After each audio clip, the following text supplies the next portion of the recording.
तर good morning सर्वांना. तुम्हाला मी भाज्या दाखवते. या भाज्या ना काल गावाकडून आणलेल्या आहेत. आठवडी बाजार भरतो ना गावी, सो त्या आठवडी बाजार भरतो ना, तर त्या बाजारात ना अशी भरपूर देशी वांगे आहेत, त्यासोबत शेवग्याची शेंग आहेत आणि नंतर ना ह्या आळूच्या वड्याच्या पेंड्या अशा कमीत कमी 4 ते 5 आहेत. तुम्हाला एकच दाखवते पण 4-5 आहेत, तुम्ही बघू शकता. आणि आठवडी बाजारमध्ये आपली ही मक्याचा चिवडा, त्यासोबत ही शेव आणि तांदूळची भाजीसुद्धा आहे.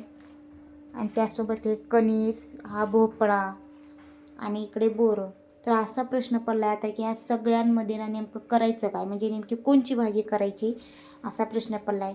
पण चलो आता करावी तर लागेल शेवटी कोणती ना कोणती भाजी. सो माझा प्लॅन आहे देशी वांगे. सो याचं मस्तपैकी असं देशी वांग्याची भाजी बनवणार आहे. त्यासोबत आपल्या ज्या आळूच्या वड्या आहेत ना, ह्या वड्या पण करणार आहे. आज काही इतक्या छान ताज्या ताज्या हिरव्यागार आळूच्या वड्या आहेत, तर मग आळूच्या वड्या तर झाल्याच पाहिजे ना. सो आळूच्या वड्या पण करणार आहे आणि त्यासोबत वांग्याची भाजी. तर तुम्ही राहिलंच तर थोडंफार म्हणून आपलं हे तांदूळची भाजी सुकी. तर व्हिडिओ तुम्ही नक्की, मी ह्या रेसिपींचा व्हिडिओ यूट्यूबवर अपलोड करेन, तुम्ही नक्की जाऊन बघा. तर चलो बाय.